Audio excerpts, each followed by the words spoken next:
Welcome to the video on partial molar quantities. Alright, so thus far we've only considered the thermodynamics of pure substances. So in chapter 5 here we're going to start discussing simple mixtures that don't react. So mostly we're going to be concerned with binary mixtures, so mixtures of two components. And again, where they don't react with one another. We're not looking at reactions yet. So we've seen that partial pressure already. We've defined that in earlier chemistry courses. And now we're going to introduce some other partial properties. So if we add 1 mole of water to a large quantity of water, then the volume increases by 18 milliliters. So thus the molar volume of pure water is 18 milliliters per mole. But if we add 1 mole of water to a large quantity of ethanol, so here we're adding it to ethanol instead of adding it to water, then the volume increases only by 14 milliliters.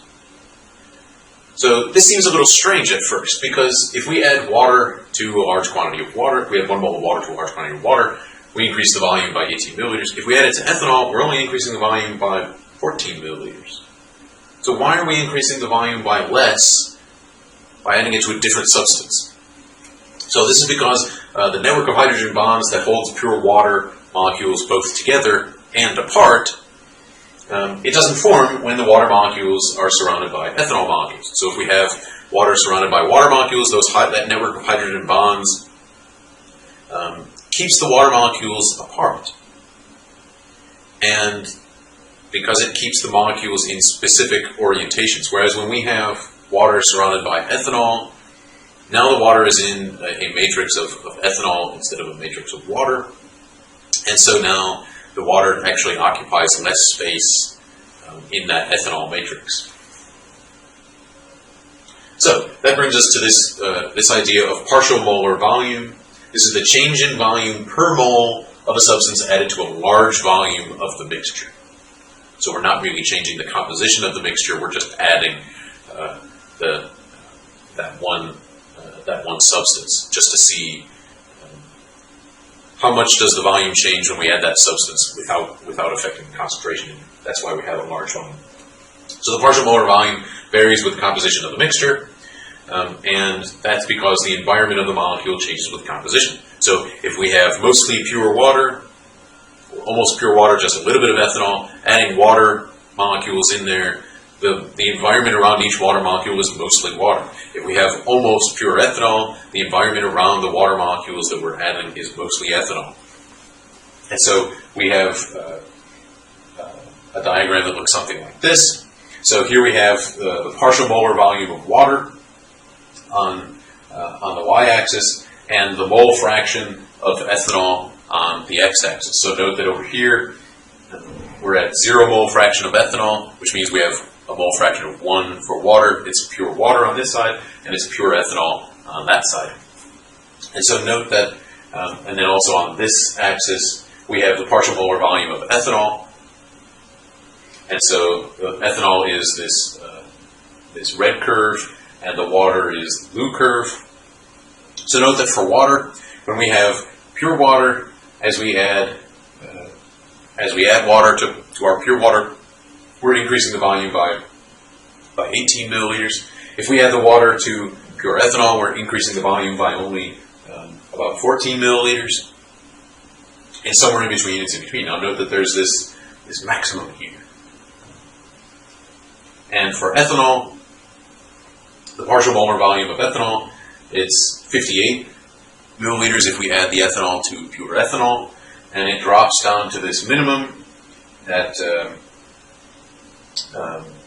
between 5 and 10% water, or rather between 5 and 10% ethanol. And then we come up here to, in pure water, then if we add ethanol, we're increasing the volume by about 54 milliliters per mole. Right, so the partial molar volume of the substance J, partial molar volume of J, is equal to the change in volume as we add some infinitesimally small quantity of of number of moles of J, keeping pressure, temperature, and number of moles of other things. So that's this N apostrophe M prime. All the other substances in the mixture are held constant. So the partial molar volume Vj is the slope of the total volume versus the amount of J curve. So if we have that curve here we have amount of, well, in this case A, and as we look at as the volume changes, the partial molar volume is how the volume is changing as we add a small amount of A to our mixture. So that's the partial molar volume. Alright, so if the composition of a mixture of A and B is changed by some number of moles of A and some number of moles of B, then the total volume change is, dB is equal to the partial molar volume of A times that small number of moles of A, change in number of moles of A, plus the partial molar volume of B times the number of moles of B that were changed. And so that's what we have here. And then that means that the total volume V is the integral from 0 number of moles of A to however many moles we have, N of A, of this quantity, plus the integral from 0 moles of B to however many moles of B we have, NB of that quantity, which is then this. And as long as the partial molar volume is constant over that range, then we can pull out the partial molar volumes from the integrals, and then we get this.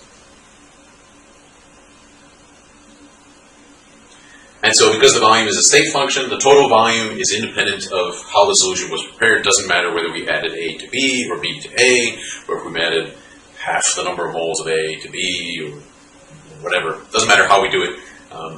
The total volume is conserved. So note that while the molar volumes are always positive, the partial molar volumes can be negative. So it is possible that, example, if we add 1 mole of magnesium sulfate to a large quantity of water, we actually decrease the volume, the total volume, by 1.4 milliliters. So at that point, then the partial molar volume of magnesium sulfate at the limit of 0 concentration is minus 1.4 milliliters per mole. And so the magnesium sulfate salt is breaking up that open structure of water, disrupting those hydrogen bonds and disrupting that hydrogen bonding matrix, and thus the volume actually decreases a little bit as we add the salt in.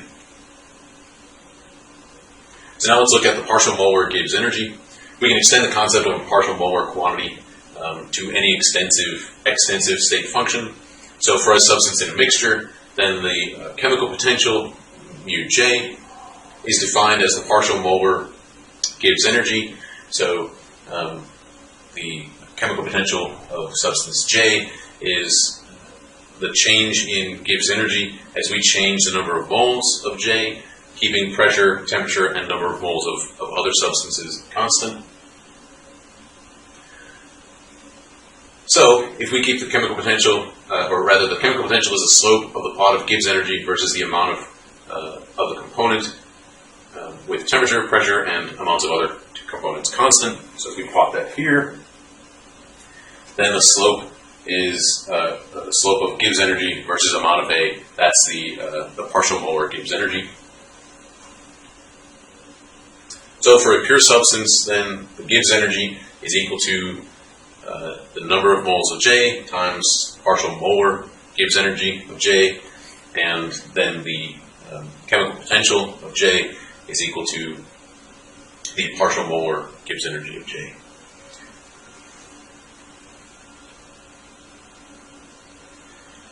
So the total Gibbs energy for a mixture is then the number of moles of A times the chemical potential of A, plus the number of moles of B, plus the chemical potential of B,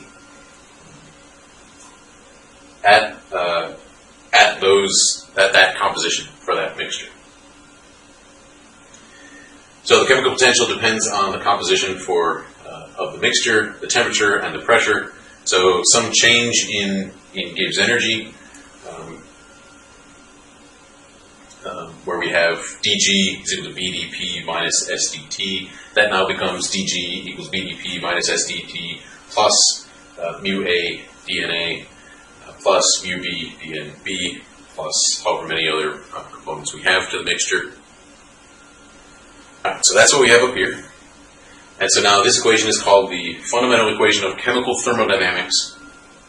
And we're going to explore this equation in the next couple of chapters. So at constant temperature and pressure, then the fundamental equation of chemical thermodynamics becomes this. So now we've eliminated at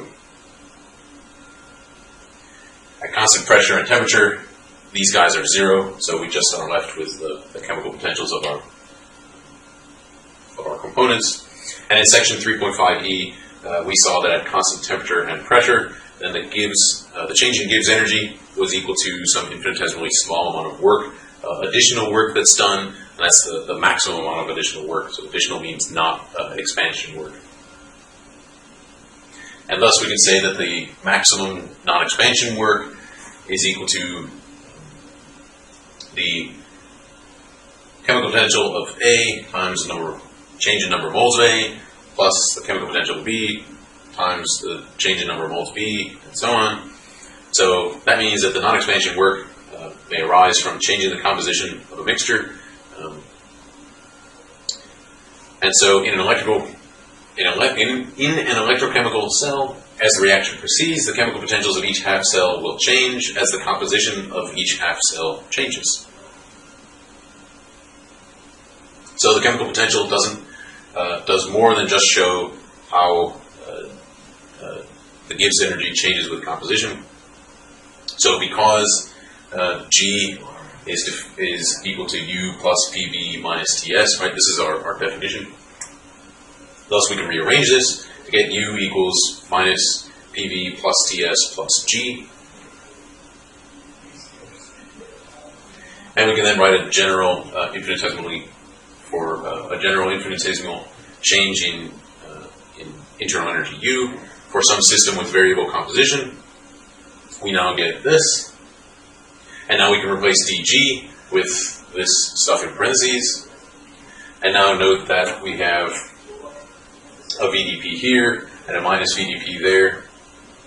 And we have an SdT here and a minus SdT there. So if we get rid of those and collapse down, we get this equation. So this equation is the generalization of du equals TdS minus PdV to systems where the composition can now change. So note that in this equation, remember we had a constant composition. We weren't allowing the composition of the system to change. So at constant volume and entropy, now we have du is equal to mu A dNA plus mu B dNB, and so on for however many components we have. And thus we can say that the partial molar chemical potential of J is equal to the change in internal energy divided by the change in number of moles of J, keeping entropy, volume, and number of moles of other components constant.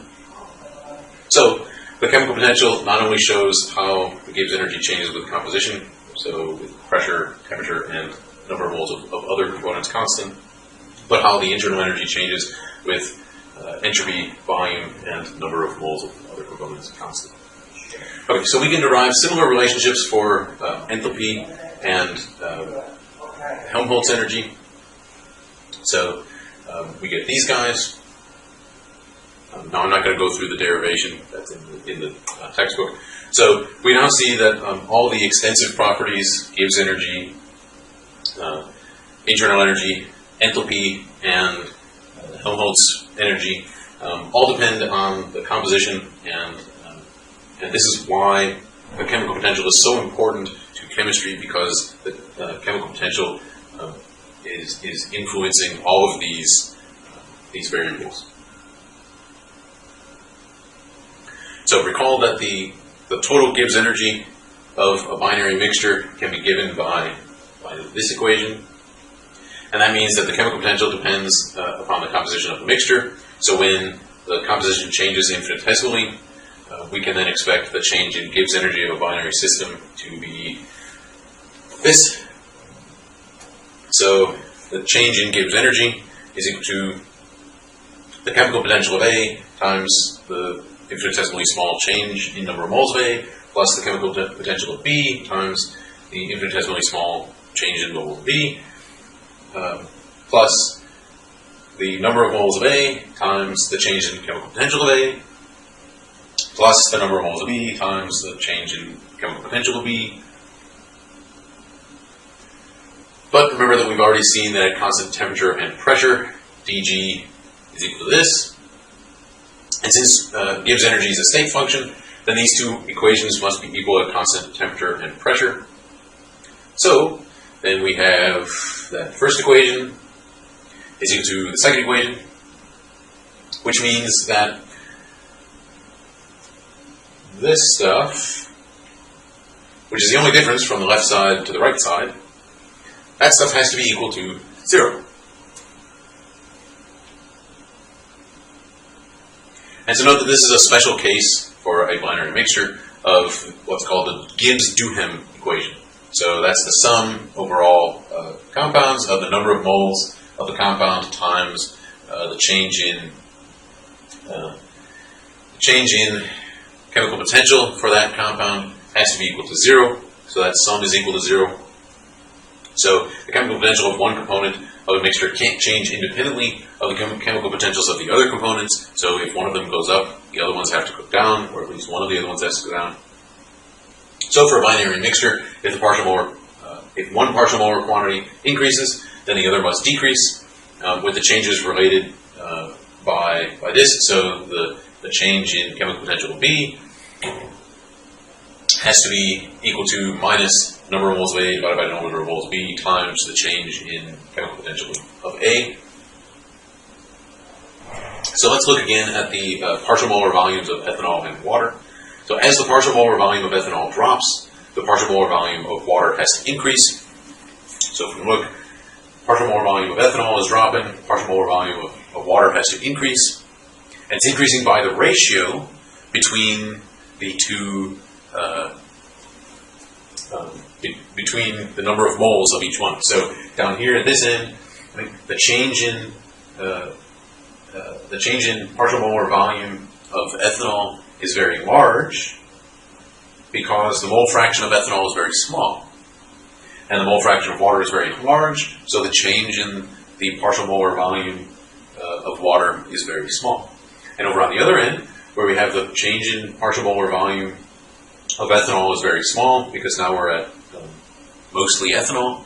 Now the change in partial molar volume of water becomes much, much larger.